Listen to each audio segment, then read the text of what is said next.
And then we are jumping into a new series today. Man, I'm super excited about this one. It's called The Grown-Up Table. And all of us, I think, but probably most of us would grow up and have gone to holidays or go to birthday parties. And when you're a kid, you sit at the kid table, right? And then when you get old enough, you get the privilege to move up to the grown-up table. And all of us kind of recognize that that is probably part of our story. And what we want to do is, during this conversation in this series, we want to start to unpack what does it look like to move into the grown-up table, to kind of be invited into it and to have a series of kind of grown-up conversations. And because the reality is this, right, that we might get older, but we don't necessarily always become grown-ups in the process. And I would just say personally, I've been super challenged looking at this set of conversations. I continue to feel the need to grow in my life personally and remind myself, hey, man, you're a grown-up. Lori, my wife, used to make fun of me. She still does. It's okay. We're good. No, but she would make fun of me and say, because I always thought I was 20. Right? I was like 32. She's like, honey, you think you're 20. I'm like, I am. She's like, you're delusional, right? And I would go over and over and over and think, I have to remind myself, man, I'm a grown-up now. Like, I'm an adult, right? I have to remind myself that this is real. And all of us kind of will face that one time or another. I remember going to college. In my family, a situation was unique in some ways. In some ways, I had to grow up really fast, and in some ways, I didn't grow up really fast. And one of the pieces that my mom was always really passionate about was she always did my laundry. She always kind of fed me as often as she was around, made sure that I was taken care of. So I remember when I went to college, I remember after the first week, going to play ultimate frisbee, I'd have these sweaty clothes. I'd throw them in the corner and not really think about it. And then another week went by, and I've got more clothes in that corner.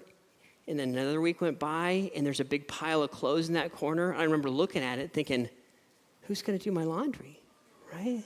And then I was like, I'm a grown-up, right? Like, I have to find a solution for this thing. I have to start to take responsibility for stuff. And you guys are like, Ryan, you're pathetic. I know, right? It is what it is, right? But this is the reality is, we, as kind of moving from the kid table to the adult table, we don't get to pick what our story looks like when we're kids, right? We don't pick how we start, and it's just a fact of life that I don't get to choose the family that I'm born into. I don't get to pick the time or the place or the dysfunction that maybe happens here. There might be stuff that is like super unfair that happens in my life as a child. And then eventually what happens is I'm going to get older and I have a decision to make. I have a decision to make. Am I going to stay in this story? Am I going to kind of remain a child in this story? Or am I going to grow out of this story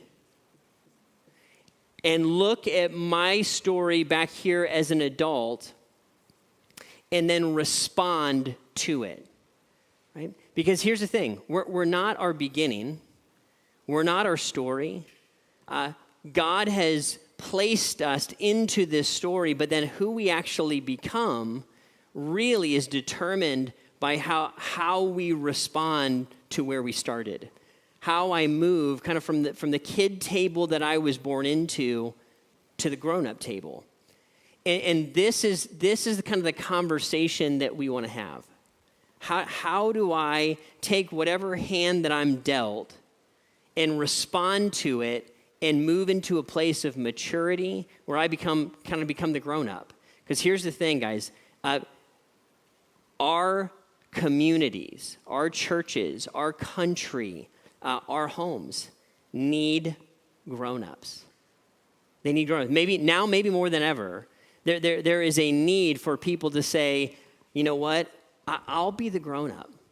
I'll be the one who takes responsibility and is a solid pillar for the people around me. And this conversation is a big one, right? Because I want to start to understand what does this arrow look like, and I'm going to have to keep doing this over and over again, right? I'm going to have to keep moving kind of from the kid table to the adult table. At least that's been my experience of it. And I want to know that, right, it's great to start at the kid table. We all do. It's just not cool to be there right when I'm a grown-up.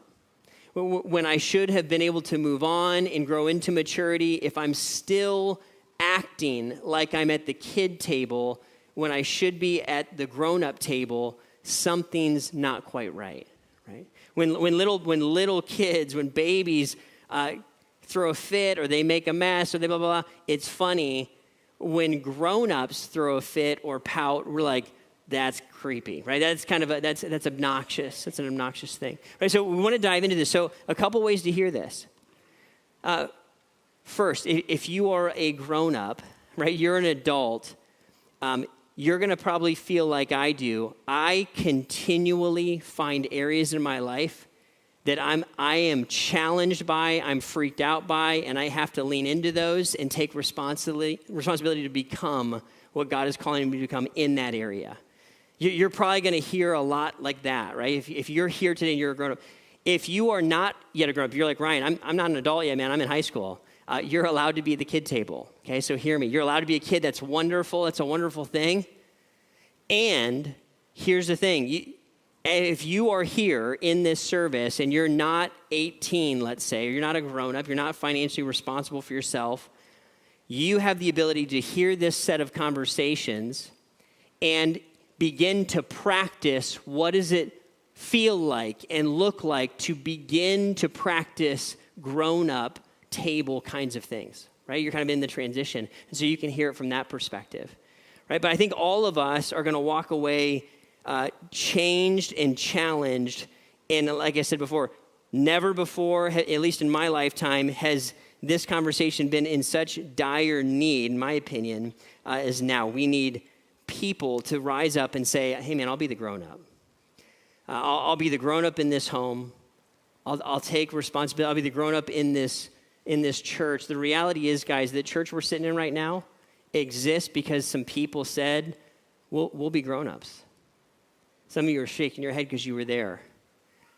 When times are tough or we need people to stay when other people are leaving, or people make decisions, say, I'll renovate this building instead of buying the boat. I'll sacrifice and put some money into making a safe place for children to hear about Jesus instead of having this other thing I could have. Nothing wrong with boats, right? The reality is somebody has to make decisions like that, hard ones, that challenge us and sometimes hit us at very, very deep levels. And so what we're going to do is we're going to dive into a story we're going to live in here throughout this series quite a bit. We'll kind of weave in and out of it. But I want to just open it up for us today. It's going to be the story of Joseph. And if you have a Bible with you, go ahead and turn to the first book of the Bible, Genesis. And we're going to start in Genesis chapter 37. And if you don't have a Bible with you, you can grab one from underneath the chairs there right in front of you. You can actually take that home with you. If you need a copy of God's Word, feel free to make that yours, our gift to you. And here's where we're going to start here in Genesis chapter 37, starting in verse 2. Here's what we're going to learn. It says this in verse 2. Joseph, a young man of 17, says, was tending the flocks with his brothers, the sons of Bilhah and the sons of Zilpah, his father's wives, and he brought their father a bad report about them. Right, so Joseph is going to be a teenager, in essence. And so he's a teenager, 17 years old, and here's going to be the beginning of his story. And he's going to grow up in his situation. He's going to grow up in a version of a blended family, right? So his dad has multiple wives. You're like, what? What's going on? That's in the Bible. Yep, that's how it started, right, back in the day. And so Jacob, his dad, has multiple wives. Those wives, right, so he's going to end up having half brothers, in essence, how that'll play out. And so they all have relationships, and we're going to find out there's some tension in those relationships, right? So he comes back, and Joseph is going to basically tell on his brothers, and he's going to talk to his dad about them. Here's what we find out in the next one. It says, now Israel loved Joseph more than any of his other sons, because he had been born to him in his old age. When he made him an ornate robe for him, When his brothers saw their father loved him more than any of them, they hated him and could not speak a kind word to him. Ooh, right? So here's the situation. Israel, or Jacob, is going to be Joseph's dad, right? Same guy, if you hear those two words together, Israel and Jacob. Israel looks at Jacob and he says, man, I love this guy, right? He's going to play favorites. And he's not just playing favorites quietly or silently. All of the kids know. And just so everybody really, really knew, he made special clothes to say like, hey, that one is really, really my favorite, right? Super dysfunctional. You're like, this is a problem, right? Dad is clearly saying, I like that guy more than the rest of these guys. The brothers, his older brothers, feel this, right? And they're so jealous and so resentful and so longing to have their dad's approval and acceptance that they can't even talk to Joseph.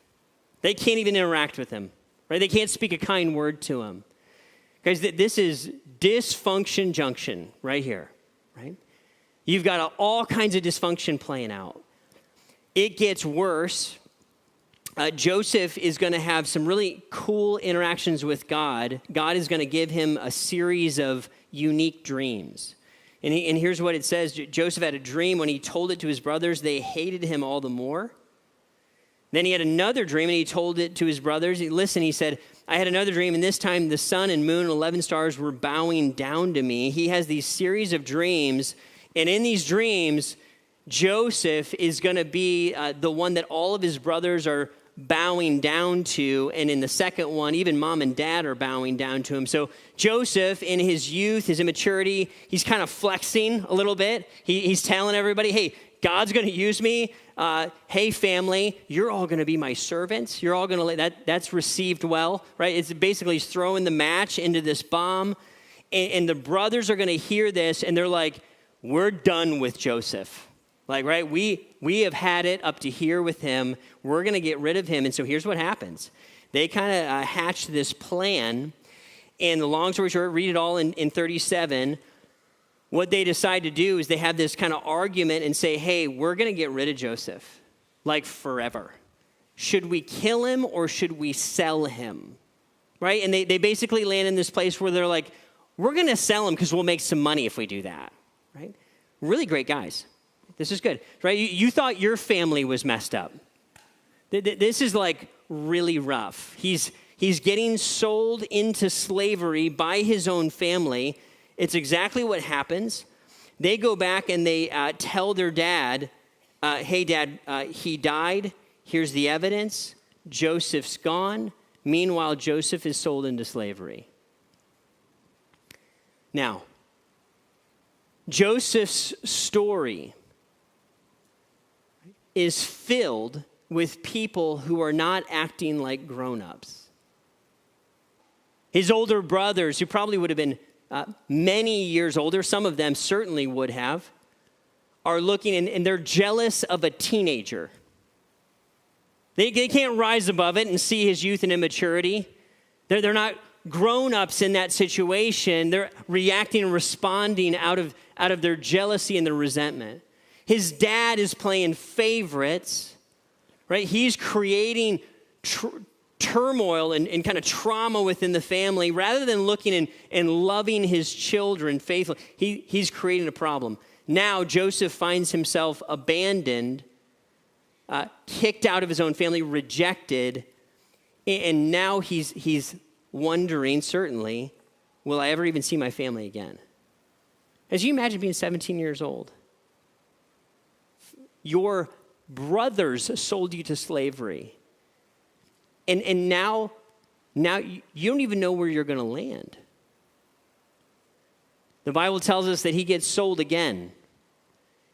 His life just got rocked in every way. Emotionally, physically, everything about his world just got changed.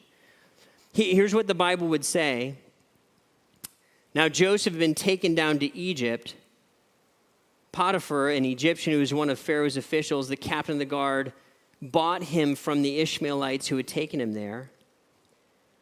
So he lands in this place in Egypt, he's repurchased. He's basically human trafficked. And now he's going to be in a place that he didn't pick, and he has to decide, how am I going to respond to all this? What do I do with it? And guys, here's the thing. If you and I were honest, if we look back on our stories, our upbringings, what happened to us, we might, like Joseph, look at the thing that we just went through, and we might determine it's not fair. That's the reality, is a bunch of us would have experienced things in our upbringings that were not fair. It wasn't fair that your parents got divorced. It wasn't fair that your parent was an addict. It wasn't fair that there was dysfunction all around you. Well, it wasn't fair that there wasn't dad or mom to go to. It wasn't fair that it was so messed up and so challenging, and yet you love your family and all of that. You didn't pick any, and none of it's your fault. It wasn't Joseph's fault. He's a kid. He's 17. He's a young man. He didn't deserve to be sold into slavery. Now he's got to decide, who am I going to be? How am I going to respond to this? What am I going to become? You and I have to do the same. Because at the end of the day, we are just getting older, and before we know it, as we digest the difficulties of our upbringings, there starts to be other people in the picture that look like this. There's other kids and there's other people, and you know what they're looking for? A grown-up. They don't know all this about your story. What they know is, I need a mom or a dad or a small group leader. I need a neighbor. I need a mentor. I need somebody who will invest in me. And I need somebody who I can look to and draw strength from. And the question starts to show up in our laps and say, is that going to be me or not? Am I going to stay here in my story that probably wasn't fair and probably wasn't just? Or am I going to find my way through that, view it differently, and go to the grown-up table? This is where Joseph landed. And I don't know how he did it, and the Bible doesn't tell us how deeply he must have grieved, how much he was rocked by his story, by the fact that his brother sold him. We're not told how long that took or what it looked like. All we know is he landed in this place, and now he's a slave.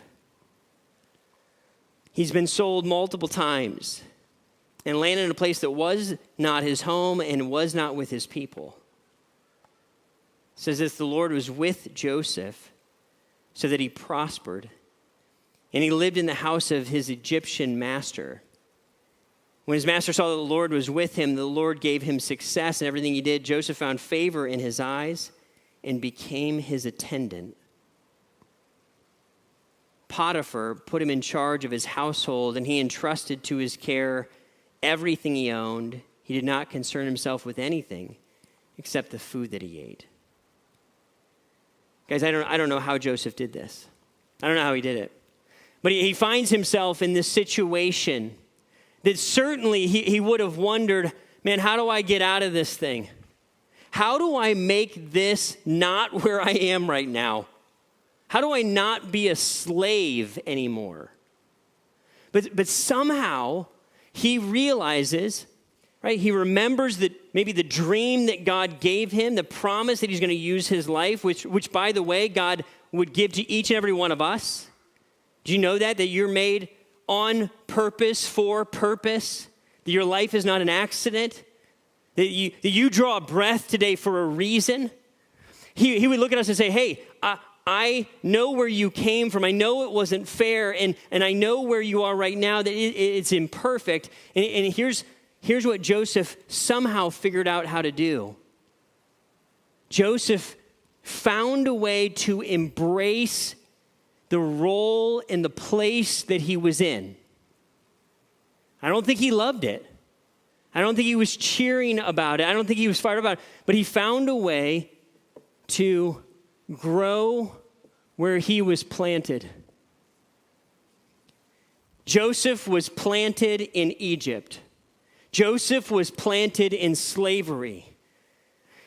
He had decisions to make. He could have looked at that situation and said, you know what I am now? Now that I'm in this box and I'm in this situation, I'm a slave. Here's where he could have landed. He could have decided a slave is who I am. That where I am is what I am. Guys, this is the mistake that we get snagged in over and over again. Hear me. I need us to hear this. Your situation, whatever it is you're in the middle of, is not who you are. It's not who I am.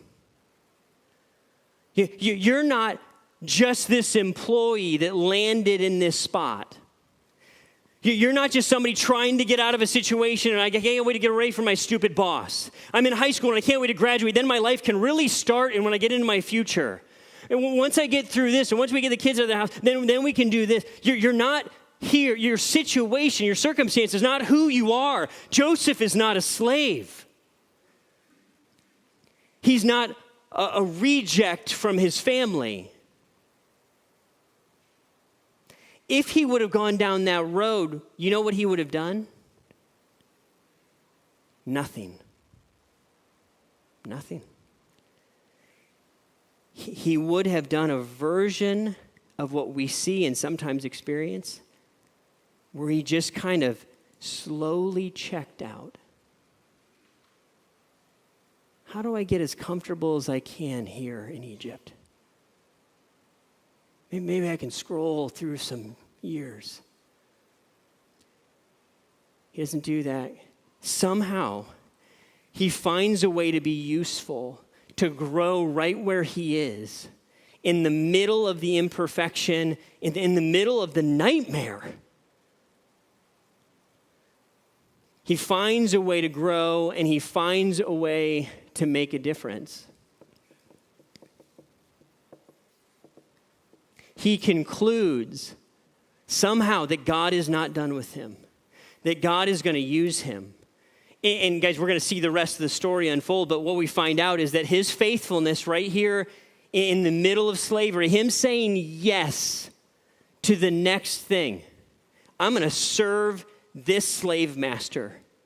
He's going to take a winding road that's going to go all over the place, but here's where it's ultimately going to lead him, is his life and his faithfulness to what God has placed him.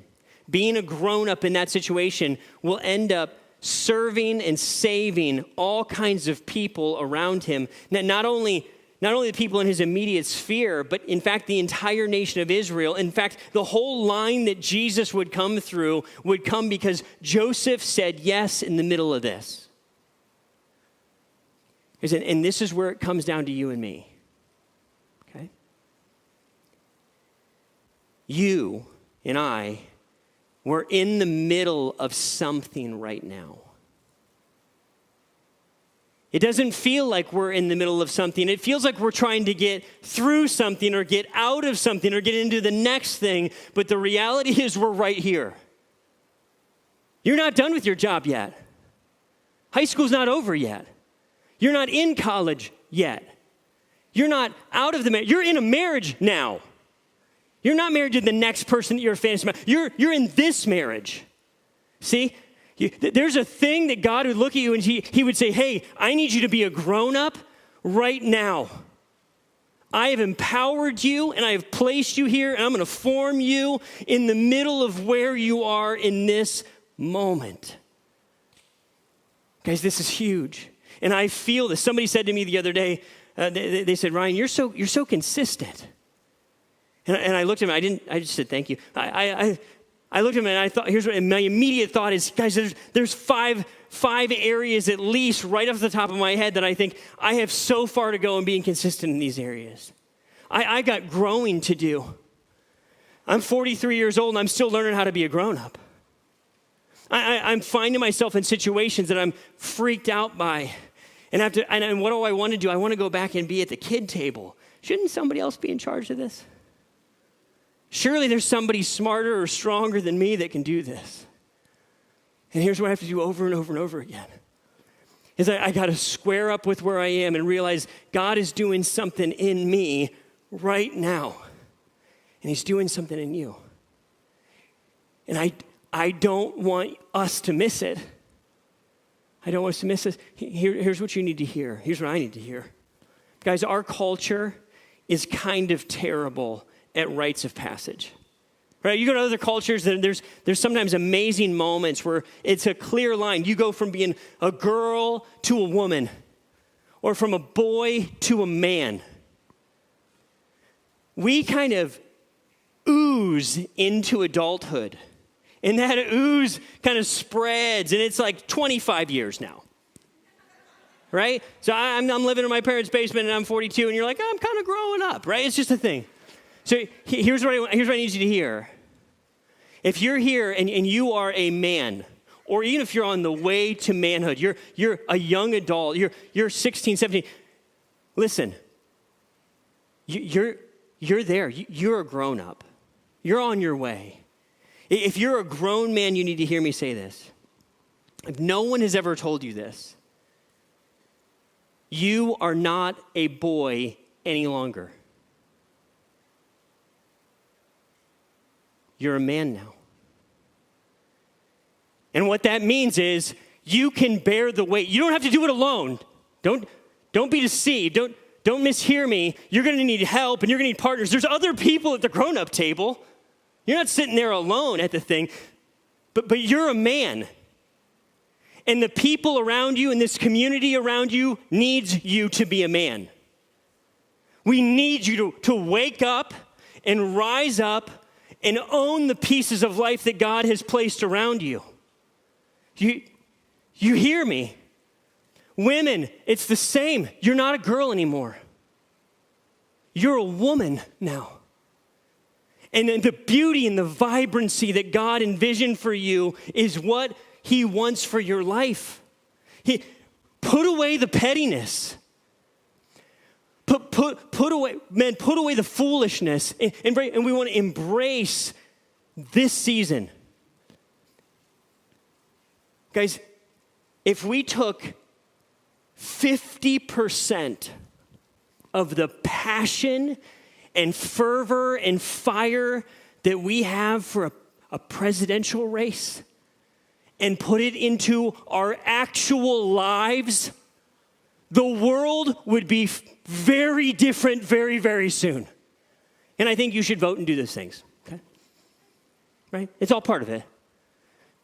But meanwhile, there's people around you that they don't need a president, they need you. Here's what they need. They need from me and they need from you. They need us to stop scrolling and wake up and embrace our lives. Like, Ryan, you're yelling at me. Guys, listen, I get fired up. I lose sleep over this. Here's why. In 10, 20, 30, 40, whatever it is, our lives are going to be wrapped up. Right? I'm about to graduate a senior in a year. And 5 minutes ago, he was 6 months old. Our lives are flying by. And they're going to go faster and faster. And here's what I want. At the end of the day, we are going to glaze over if we miss what's happening in this box. And we're going to lose decades. We're going to lose a generation. And God will build his church and he'll do his thing because he's God, but we'll miss it. Here's my passion is I don't want you to miss it. And I don't want to miss it. I refuse on my watch for us to miss it. If you're in this room, if you're watching online, if you have to endure my voice, you're going to hear this. Okay? Because I don't want on our leg of the race, we fell asleep. We forgot, oh yeah, there's kids right here that just need a loving adult to tell them about Jesus for a couple hours a week. There's a kid that lives in my house, and what they need is they don't need me to be their friend. They need me to set a limit. There's a spouse that lives in my house, and then they need me to say, I'll go to counseling.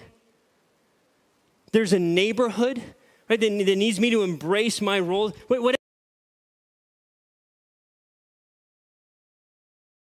I want to take stock of where I am. And maybe instead of thinking that I know what's best about what should happen with the country, I should start to figure out what's best for my life and my part and my family and my church, and put the passion locally. Might God do mighty things if that were to happen? The other things matter too. We just have far more ability to influence and move the things that are right around us. That's just honest. Say, Ryan, what do we do with this? Here's the questions I'd love for us to ask. I'm asking myself. I'm saying, Ryan, right? What does it mean to grow where I'm planted? What is God asking me to work on?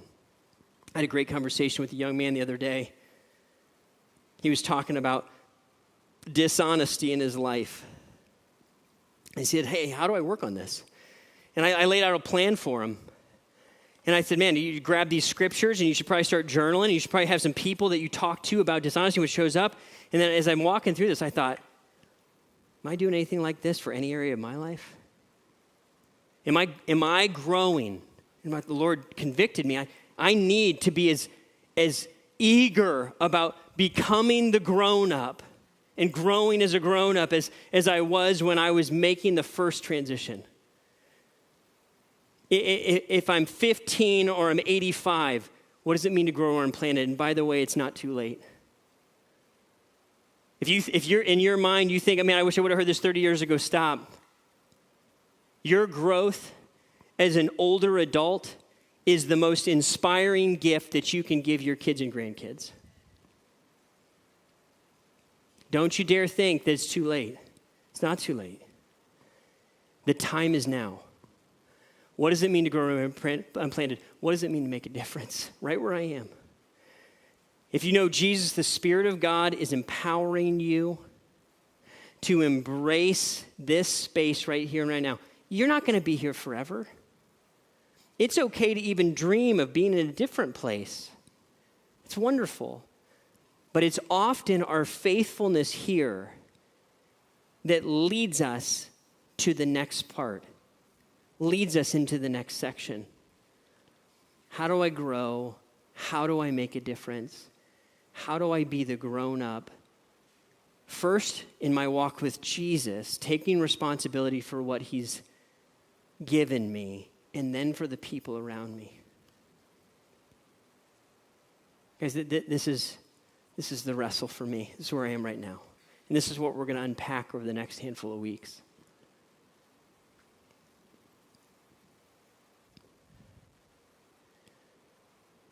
I can't wait to see what happens when a group of people just simply do this. Say, I'm going to put 80 to 90% of my energy right here. Because here's the reality. It's tempting and it's easy and it cost me a whole lot less to go fix the problems that exist outside that square. Somebody else's problems. Over here, I can run that country. Meanwhile, people, communities, churches are changed one grown-up at a time. Will you be that grown-up? Here's what the Lord wants you to know. He loves you. He loves you. He's for you. You don't need to earn anything. He's paid it all with Jesus. What he wants you to know is what he bought when he paid for you with Jesus is a life of purpose. Not just surviving, thriving, because here's the truth, guys. There's nothing that's going to make you come alive more than when you're a grown-up. When you blossom and you square off with the things that scare you and you own it, even though sometimes it takes you all the way to the limit, you will thrive and find joy that is supernatural. It's where the good stuff is. It's always been my experience. Sometimes I feel like, I might not make it through this. But there's joy on the other side.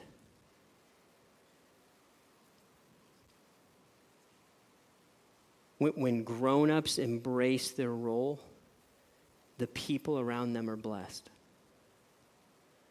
When we check out, guys, it's not just about us. The people around us actually suffer.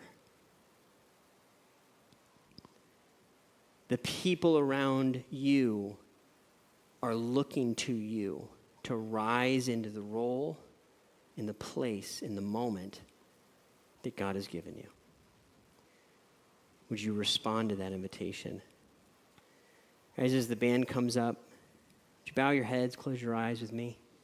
We'll sing and worship together.